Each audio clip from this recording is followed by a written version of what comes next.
The median asked rent for one bedroom in Manhattan, New York. So starting with the cheapest and the most north, it is almost $2,000 for a one-bedroom apartment. It immediately jumps $300 additional per month. A little bit further south, and it's $2,400, $2,350. As someone living in Southern California right now, these prices aren't insane. I know to the vast majority of other places in the US they are, but I'm looking at this like, oh, okay, yeah.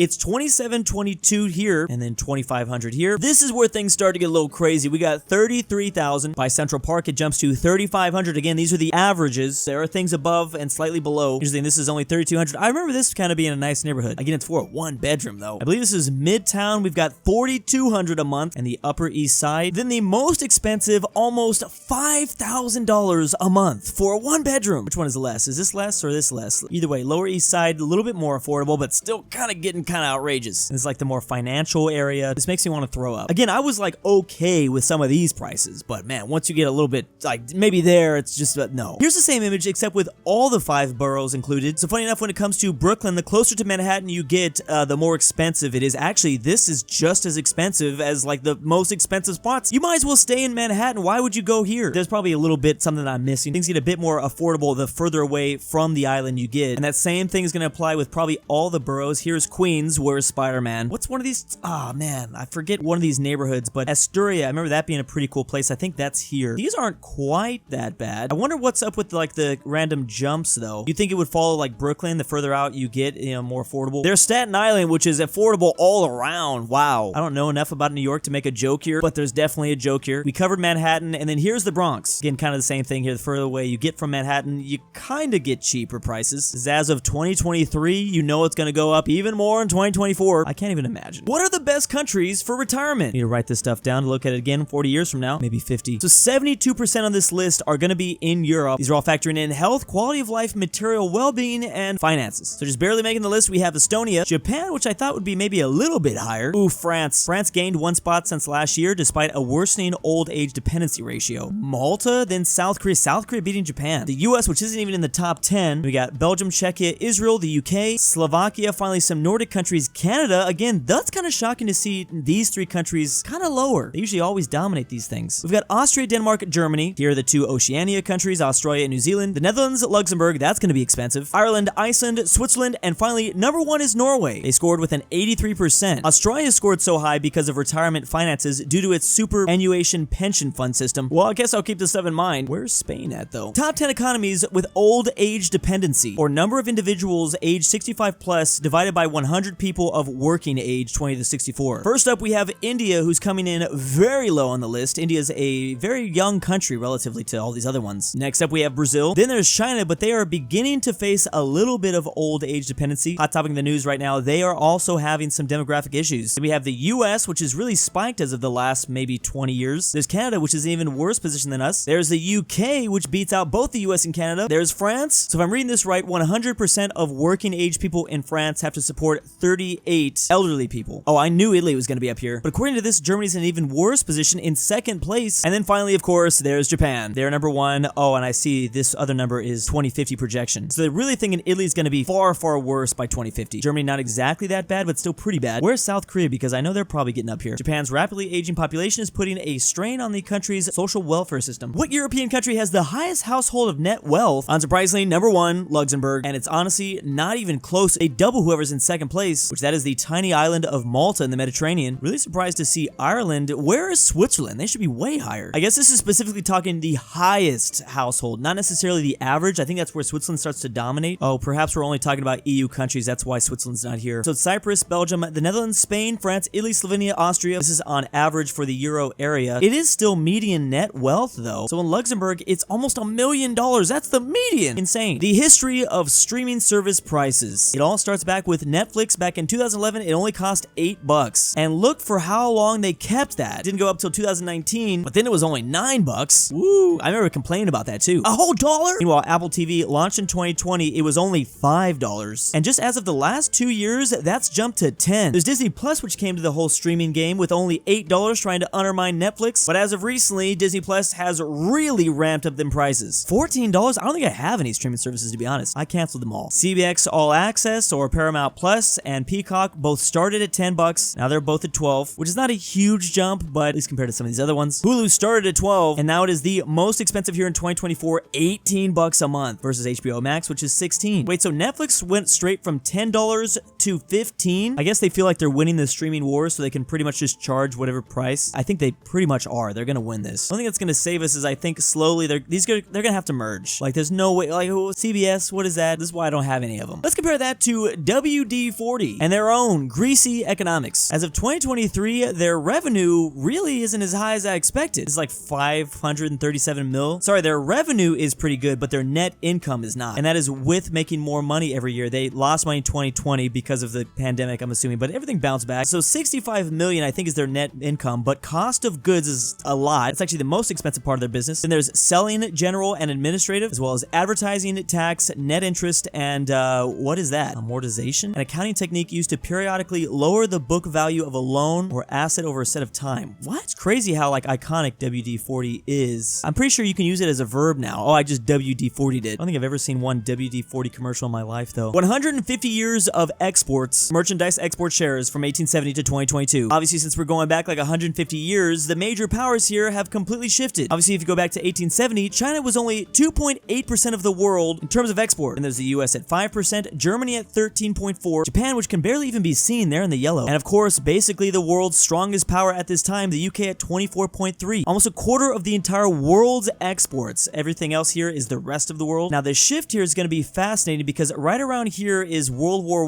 I. That's where you start to see the German decline. You actually see a decline in the UK as well. Then this massive dip is World War II. The US really spike up there. Part of the thing, they're exporting like military stuff when they spike. It goes down because World War II ends. It actually goes really far down by the 1970s. We did have like kind of an economic crisis back then. Germany briefly like disappeared from exports after World War II, which we did split it in half, also occupy it. They slowly came back. Japan, after the World War II, the two sons, they began to finally begin to export more. Now today they're at 3.1%. Germany's back to exporting, and they're actually more than Japan. The UK has fallen to just 2.2%. In 150 years, they started with almost a quarter. Now they're just at 2.2. The rest of the world, though, also going up. And then the race is now between the US and China, although it's still not even close. China's still dominating at 14.8%. Big spike here, Japan's growth in electronic goods. A lot of people were afraid of Japan in the 90s. I mean, a lot of this can just correlate to world powers, honestly. Still, China doesn't even match how crazy strong the British were in the 1870s, clearly. There wasn't as much competition back then, though. The US's new extended continental shelf claims. So we are now saying we own this part of the Bering Sea, according to our ECS. That's just another word for extended continental shelf project. Also, this small bubble by the Pacific over here by the Californian-Oregon border. We want a bit more of the Gulf of Mexico. Big chunk out of the Atlantic, just a slight sliver more when we head up north. This small triangle added to the Marianan Islands. But then the biggest by far, I think this is the big point that we're looking for, this massive claim over the Arctic. I've heard many times there is a race for the North Pole, especially as things melt up there. Who knows what's going to be behind the ice? You put it like that, it kind of sounds scary. Godzilla's going to pop out. Talk about manifest destiny all over again. All the major ski resorts in continental Europe. And this is obviously mostly being dominated by Switzerland and Austria. Shouldn't be surprising at all. After all, have you seen the Alps? There are a couple of stragglers here in Germany and I think Poland. Well, it's on the border here. I was going to say Poland's mostly flat, which explains their historical issues getting invaded and stuff. Obviously, there's going to be a direct correlation between ski resorts and mountain ranges. You can find a little bit of them sprinkled throughout the Balkans. And then down the peninsula, there's plenty of mountains in Italy. There's another mountain range that separates Spain from France. And the Iberian Peninsula is, you know, famously kind of rough terrain, a little hilly here. There are some ski resorts here in the UK, but you got to go all the way up to the Highlands in Scotland, of course. Really shocked to see that Norway isn't killing everyone else here. Sweden has a lot of ski resorts. Way more than I expected, at least. And then even Finland up here as well. Why isn't Norway the #1 country? Have you seen them? This whole sliver is just a giant mountain range that goes all the way up. This can't be accurate for Iceland, though. The most similar language to the predominant language in each country. Is this the Catalan flag in France? Oh, so we're really diving into some of these languages. We also have the flag of Friesland here in the UK and Ireland. This does explain why we can kind of read some Dutch. It just kind of sounds a little funny. I always forget I love this flag, though. In Italy, the most similar language is France. For the Swiss, it's Luxembourg, but Switzerland has so many languages inside of it. Which one are they using? Luxembourgish is closest to German. South African, I guess they did colonize that area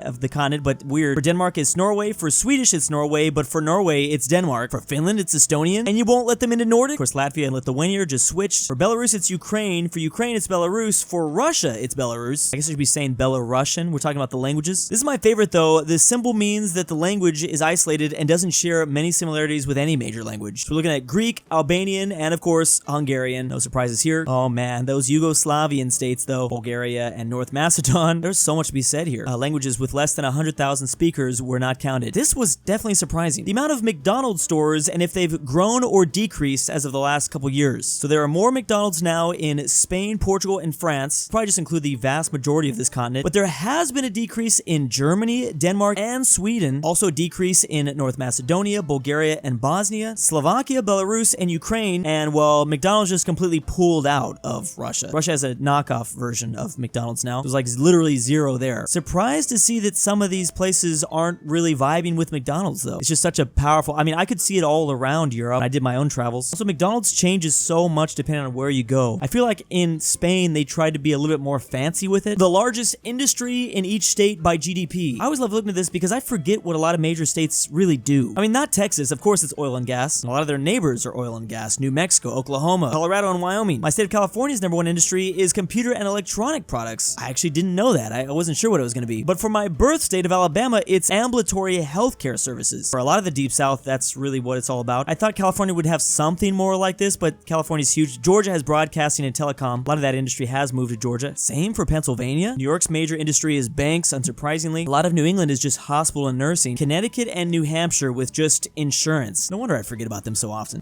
West Virginia with mining. Chemical products out of Indiana. Something derailed trains. Publishing industries out of Washington. Is that the Washington Post? Is that the only thing that's keeping this state alive? So computer and electronics are actually big in Oregon and Idaho as well. I thought it'd be potatoes. Idaho's the #1 producer of potatoes in the US. Oh man, Nevada with accommodation. It's all just Vegas. They're actually the only state with accommodation. Oh, besides Hawaii. There's a lot more insurance out this way too. I would love to look at this map again in like 20 years. I bet you it's gonna shift a lot. Red, white, and spice, the most uniquely popular hot sauce delivered via Instacart in every state. I'm ready for this one. I've got a whole bottle of Cholula always next to me. I'm actually not a Cholula fan. I mean, it's not my favorite. Funny enough, this map is actually right. My favorite is Tapatio here in California. Cholula is dominated in Utah and Idaho though. Sky Valley, I don't know that one. As a hot sauce connoisseur, I'm a little disappointed in myself. I feel like I can't even eat food without hot sauce. Valentina out of Arizona, really? Not a huge fan. Monroe's out of New Mexico. We got Louisiana hot sauce that's just killing it in the South. I do like that. I have tried that. Oh, no. No. It's the only one I can't stand. Crystal from Florida. Texas Pete. Also, Frank's Red Hot. I feel like it'll do. I'm not like gonna ever pick this one out of the others. Crystal also in Delaware and Maryland. We just got Sriracha here in Iowa. Very specific one. Spanish Gardeners. I've not heard a lot of these. OX brand, Heinz, Mexican Village Restaurant. Wow. That's the best name they could come up with. Hawaii with Tabasco too. This will probably be how our Civil War 2.0 breaks out. Who are very passionate about their hot sauce. Places that have a higher risk for a damaging earthquake in the next 100 years. It's almost all in the Pacific. They've been telling us for my whole life that there's going to be a big one in LA. Surprised to see the rest of the coast of California isn't as high up. Perhaps this could be just because there's a lot of people here and there's a lot of possible damage to structures. There's just a lot of structures in this area, obviously. Hawaii's pretty up there, but they're not as high as LA. Interesting how the different islands have different rankings. Well, the way Hawaii was formed, like, yeah, I kind of get it. Alaska also could be pretty messed up. Yeah, the scary thing about this is when you compare it to population density. Oh yeah, they always talk about this volcano here. I forget how many people on Earth have never experienced an earthquake. Like, it's just become such a normal thing. I think I felt an earthquake last week. I gotta admit, they are scary. Like, I do still get a little bit, like, panicked when I feel the... Big thanks to my patrons. You can find a link in the description down below to support me. The beautiful Megan Underwood. Drum your dad, back with the milk. Look outside. I cannot sleep without Drew's voice. Annoying amateur archaeology. Carmel Tibblin, InquisitorXarius. JohnDenver. KirinoIsBestGirl. Sebby, if you hear this. Tamron. The Great Mexican 760. And ZaneyBoi.